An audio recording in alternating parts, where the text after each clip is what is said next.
Армысыздар, ардақты көрермен. Маңғыстау арнасында әдеттегідей менің құқығым хабары, студияда мен Әділбек Кенже. Ардақты көрермен, Қазақстан Республикасының 30 жылдығына орай ел президенті рақымшылық жасау туралы заң жобасы қабылданды. Бүгінгі тақырыбымызда рақымшылық кімге жасалады деп аталады. Осы тақырыпқа байланысты студия мейманмен танысып болыңыздар. Өтебалиев Дәурен Дәулетұлы, Мұнайлы аудандық сотының судьясы. Қош келдіңіз. Рахмет. Дәурен Дәулетұлы, енді алғашқы сауалым, рақымшылық дегеніміз не? Бұл заң жобасы қашан қабылданды? Бір айқындап, бір түсінік бере кетсеңіз. Осыдан бастайық.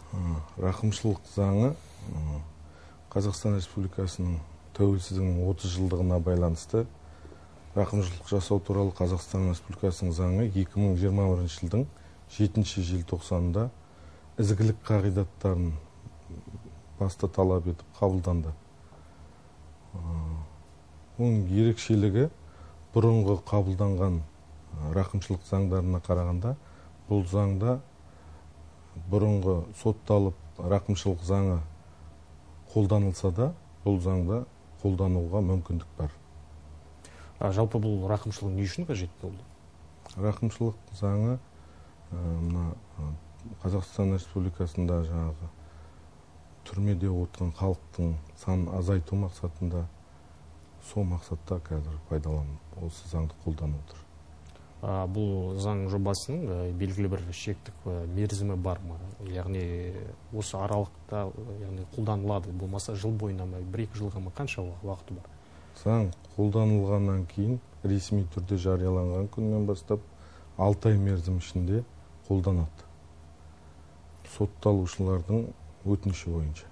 Түсінікті. Енді көрерменге түсінікті болсын, енді айқында болатын тұсы, бұл рақымшылық пен кешірімнің бір айырмашылығы бар ма?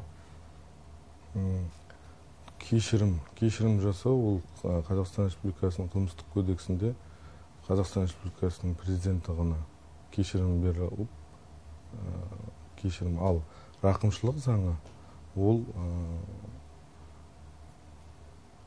бұл қолданылады осал топтағы, әлеуметтік осал топқа жататын адамдарға қолданылады. Сосын қылмыстық әлеуметтік топты нақты ашып кетейін. Бұл жерде 18 жасқа толмаған, кәмелет жасқа толмаған адамдарға, 50 жастан асқан әйелдерге, 60 жастан асқан ер адамдарға қолданылады. Бірінші, екінші топтағы мүгедектерге, жалғыз басты аналарға, мүгедек балалары бар, жалғыз өзі асырап отқан аналарға қолданылады. Осал топ әлеуметтік. Түсінікті. Ал енді Дәурен Дәулетұлы, енді бұл тұста Қазақстан тарихында 9-шы рет бұл жасалып отыр екен рақымшылық. Бұл рақымшылық аясында бәрін бірдей шығару мүмкін емес қой, бірақ енді бір жоспар бойынша бір есебі бар ма? Мысалы, қанша адамның түрмеден болса жазасы жеңілдейтін? Ол рақымшылық жасаудың шамамен бір есебі болатын шығар енді, министрліктен болсын. Біздің сотта именно келген істі қараймыз. Ол белгілі бір жаңағы мекемелерде, органдарда, қылмыстық процестің ісін жүргізетін органдарда есебі болу керек. Бұл енді рақымшылық кезінде кімдер және қалай босатылады, кімдерге қолданылмайды керісінше? Ол қолданылмайды экстремистік қылмыстар, террористік қылмыстар, қылмыстық топпен жасалған қылмыстар, ұйымдасқан топпен жасалған қылмыстарға қолданылмайды.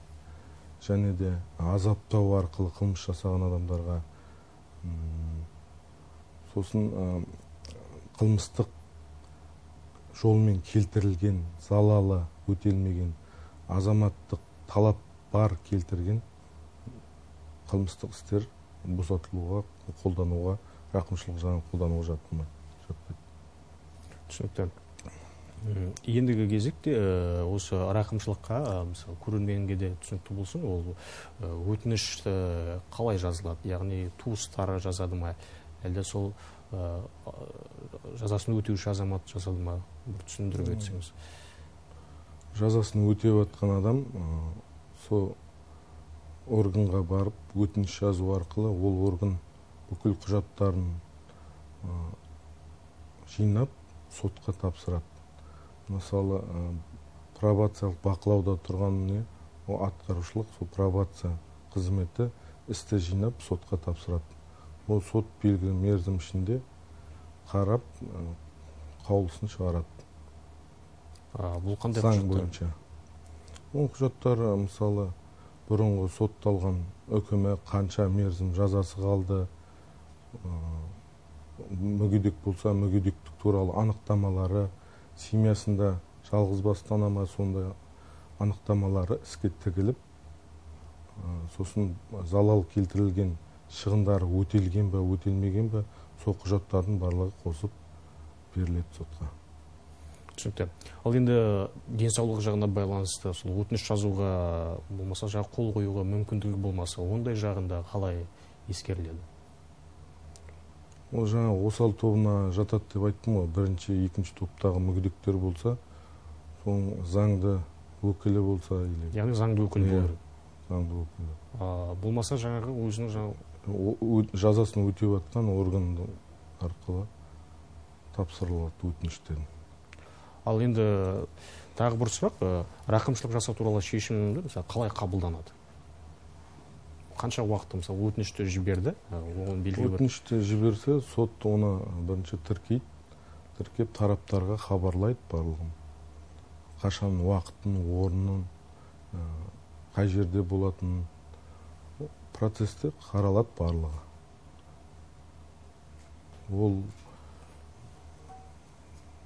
Ал өтінішке қатысты да рақымшылық жасалынады ма? Жоқ, ол сотталғанның өзінің өтініші болмаса қолданылмайды. Өзінің өтініші негізінде қолданады. Белгілі бір жағдайда, мысалға, сол өтініштерді қабылданбауы мүмкін ғой. Қандай жағдайларда қабылданбайды? Жаңа қолданылмайтын заңның негізінде көрсетілген рақымшылық заңы қолданылмаған жағдайда. Ол жаңа айтып кеткендей, террористік қылмыстар, азаптау жасалған арқылы қылмыстар, экстремистік ұйымдасқан топ, аса ауыр қылмыстар жасаса, олар қолданылмайды, жатпайды қолдануға рақымшылық заң. Түсінікті. Егерде сол өтініші біріншісінде қабылданбады, түрлі себептер болмаса, екінші мәрте, бірнеше мәрте беруге болады ма осы? Жаңа айтып кеткендей, бұрынғы қабылданған рақымшылық заңдарында бұрын рақымшылық заңы қолданылса, босатылып, қайтадан қылмыс жасап, ол жаза өтеу орнына түссе, онда қолданылмайтын. Ал мына Қазақстан Республикасының тәуелсіздігінің 30 жылдығына байланысты қабылданған рақымшылық заңы қолданылады қазіргі таңда. Бұрын қолданса да қолданыла береді. Сотталғанның өтініші бойынша. Ал белгілі бір түрде, мысалға, айталық, Дәурен Дәулетұлы, кез келген, мысалға, мерзімінде қысқартылады деп айттық қой, мысалға, ол берілген сотталған азаматтың мерзіміне де байланысты болады ма? Мысалға, аз жылға сотталған болуы мүмкін.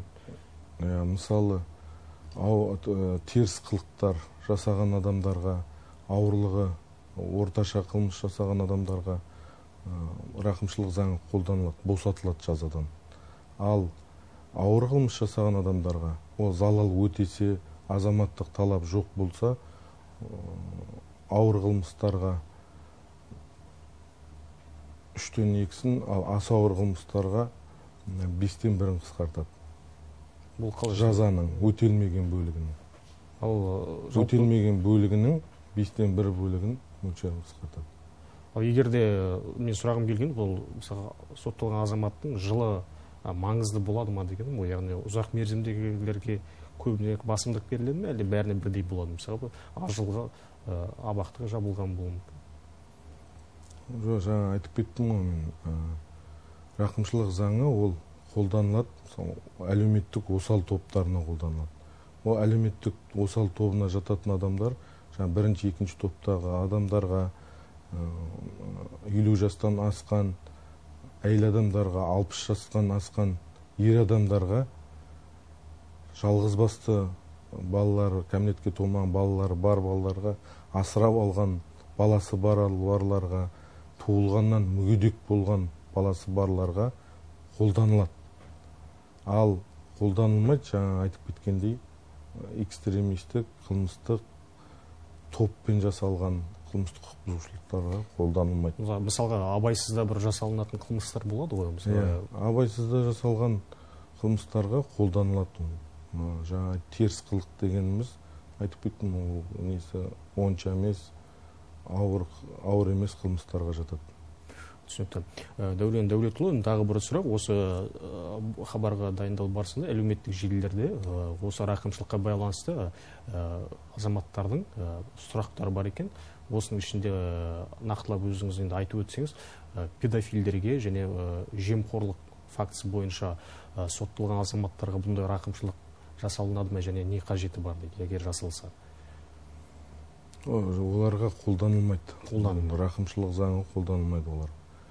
Және де мына қыл кітапқа енген жануарларды аулаған жағдайда олармен сондай қылмыстарға да байланысты қолданылмайды. Және де ішкілікті күйде автокөлік басқарып қылмыс жасаса, оларға бұл рақымшылық заңы қолдануға жатпайды.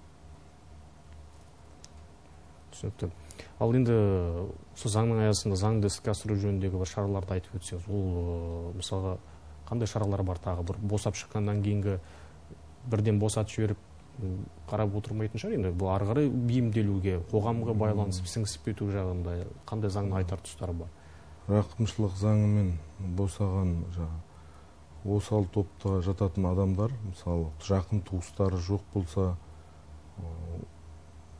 оларды бейімдеу орталығына, мемлекеттік медициналық орындарға орналастырады. Оны атқарушы, жергілікті атқарушы органдары орналастырады.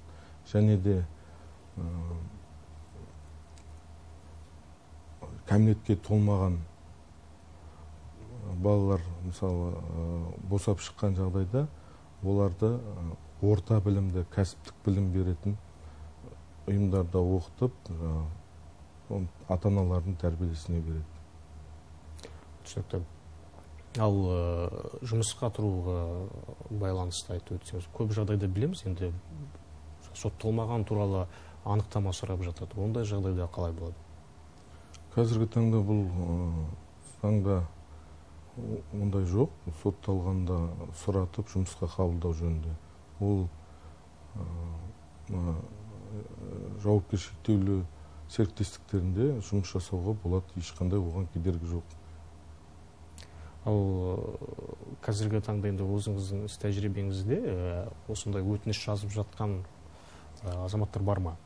Бар. Қазіргі таңда Мұнайлы аудандық сотында пробациялық бақылау мекемелерінен 28 іс түсті.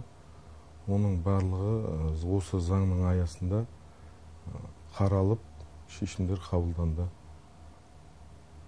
Босатылды.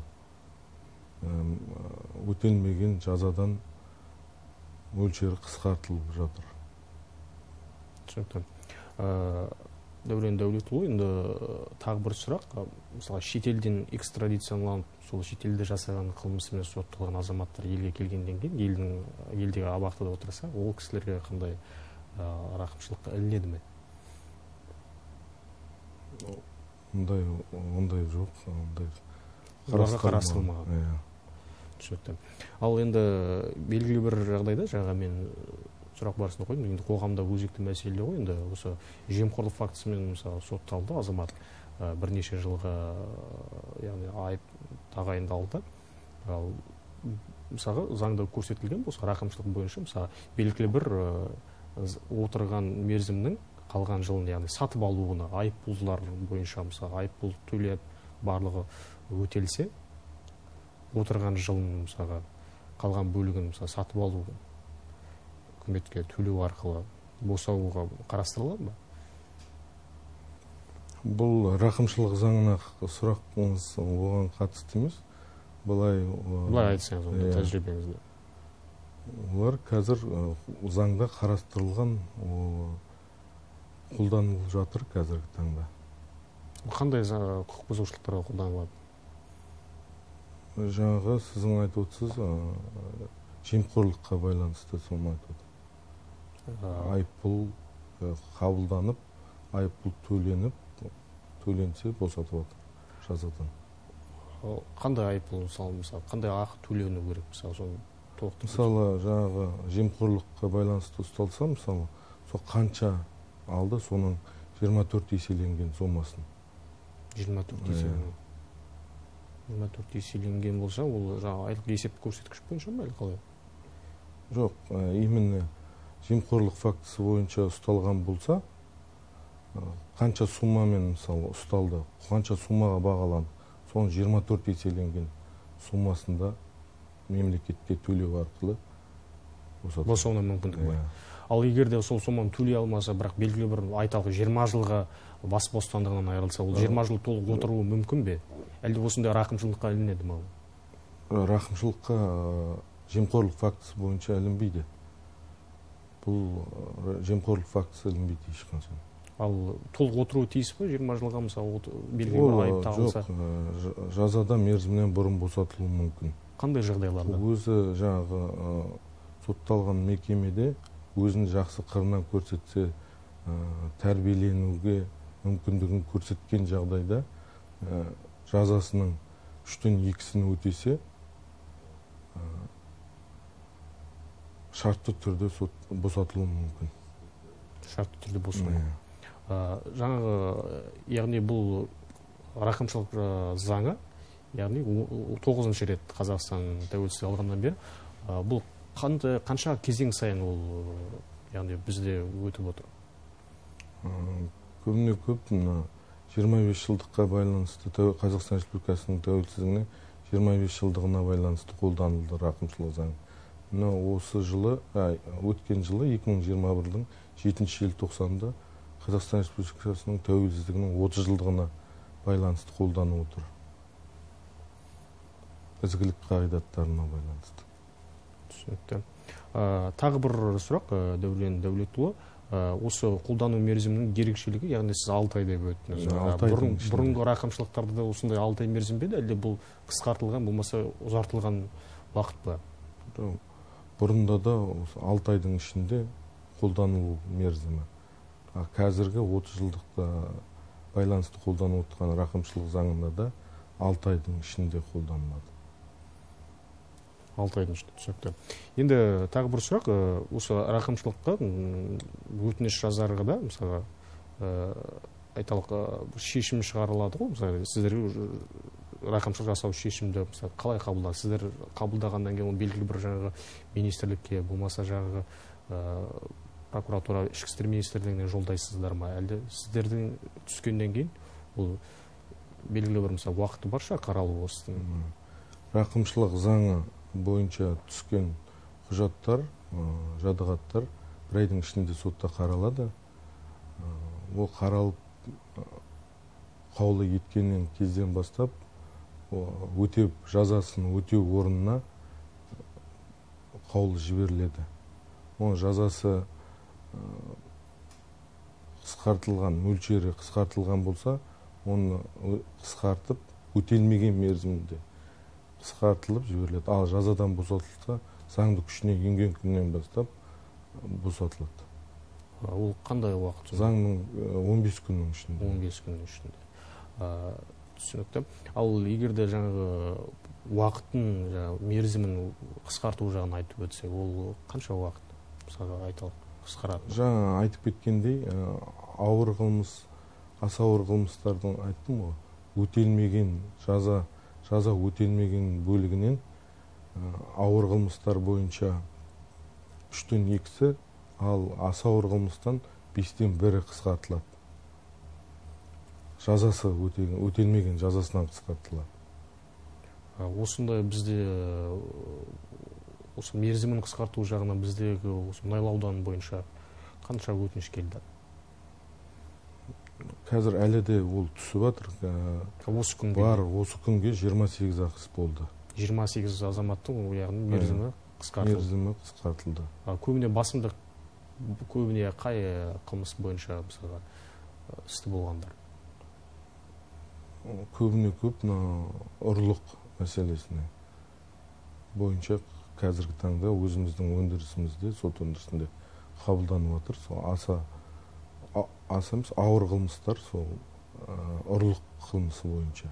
Яғни ұрлық қылмысы бойынша уақыттар, мерзімдер қысқарды. Яғни ол қанша мерзімі қысқарады ол азамат? Мысалы 5 жылға сотталған болса, оған жазасының өтеу бөлігі, қалған бөлігі мысалы 2 жыл жарым қалды дейді, 2 жыл 5 ай қалды дейді мысалы. Оны қысқартқанда 3-тен 2-сі есептеп, сол қалған. Қанша уақыт болады сонда? 2,5 жыл қалса? 2,5 жыл болса, 3-тен 2-сі 10 ай ғой. 10 ай қысқарады. Түсінікті. Дәурен Дәулетұлы, енді егер де осы Қазақстан тарихында 9-шы рет жасалып отыр екен рақымшылық, бұрын сол рақымшылыққа ілінген азамат кейін қайтадан істі болып, яғни бір жауапкершілікке тартылған болса, екінші мәрте рақымшылыққа іліну мүмкін бе? Мүмкін. Осы Қазақстан Республикасының 30 жылдығы, тәуелсіздігінің 30 жылдығына байланысты заңда ең бірінші ерекшелігі осы қазір қолданылады. Бұрын сотталып рақымшылық заңы қолданса да, осы заңмен рақымшылық заңы тағы да қылмыс жасаған жағдайда қолданылады. Түсінікті. Ал рақымшылық жасалған кезде азаматтардың жаңа айтып отырсың, бірнеше рет ілігуі мүмкін, яғни осы жағдайда мысалға айталық рақымшылық жасалған кезде азаматтардың мысалға қылмысына да уақытын, яғни түрмедегі азаматтарды азайту деп айттыңыз. Егер де осы қылмыс жасалған азаматтардың көбіне мысалға бірнеше рет, яғни рақымшылыққа ілінбесе де бірнеше рет, 2-3 рет мысалға отырған азамат болса, бұрынғы отырған тәртіптерді ескеріледі ме? Ескеріледі. Ол қылмыстың қайталануы, қауіпті қайталануы танылса, бұл рақымшылық заңы қолданылмайды оларға сотталған. Ал жеңіл жазалар, жеңіл жасалған қылмыстар онша ауыр емес болса, ұрлық бабымен бірнеше рет отырған азаматтарға қылмыстың қайталануы танылса, онда қолданылмайды. Яғни қайталанбау керек. Ал егер де топтасып жасалған ұрлықтар болса, ұйымдасқан топ болса, қолданылмайды рақымшылық заңы. Ана айтып кеттім, осы қолданылмайтын себептерін. Егер де азаматтардың, яғни айталық жаңа шетелден келген азаматтардың, экстрадицияланған азаматтарға қолданылмайды дедіңіз. Ал біздің елде отырған шетел азаматтарына ол жағы қалай болады? Бұл рақымшылық заңы Қазақстан Республикасымен қабылданған, тек Қазақстан Республикасының шегінде ғана қолданылады. Басқа мемлекеттерде біздің Қазақстан аумағында жасалған шетел азаматы біздің елдің абақтысында отырса, сол азаматтарға да қарастырылады ма? Осы заңмен көзделген болса, қолданылады. Шетел азаматтарына да қолданылады. Жасаған қылмысына байланысты. Яғни шетел азаматтарды рақымшылыққа іліне алады. Теріс қылық болса, жасаған қылмысы онша ауыр емес қылмыстар болса, қолданылады. Түсінікті. Тағы бір жазаның жаңа айттық қой, мөлшерін, мерзімдерін қысқарту бойынша осы қылмыс жасаған азаматтың мысалға бұрында мысалға жасап мерзімнен босатылып шықса, мерзімін қысқарту жағынан ол азамат қайта қылмыс жасады делік. Жазасын өтеп шықса. Мерзімнен бұрын шыққан, бірақ қайта қылмыс жасап, мысалға сондай азаматтарға қалай болады? Мерзімінен бұрын өтеп шығып, тағы да мерзімінен бұрын шыққысы келсе,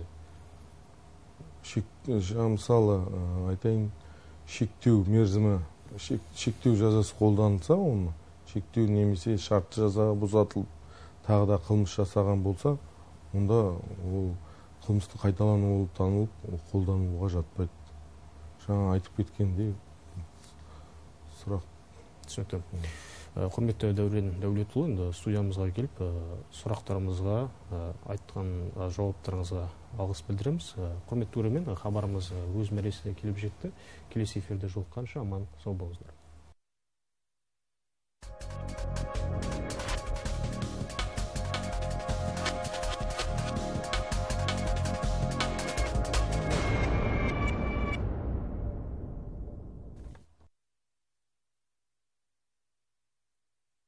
Енді сол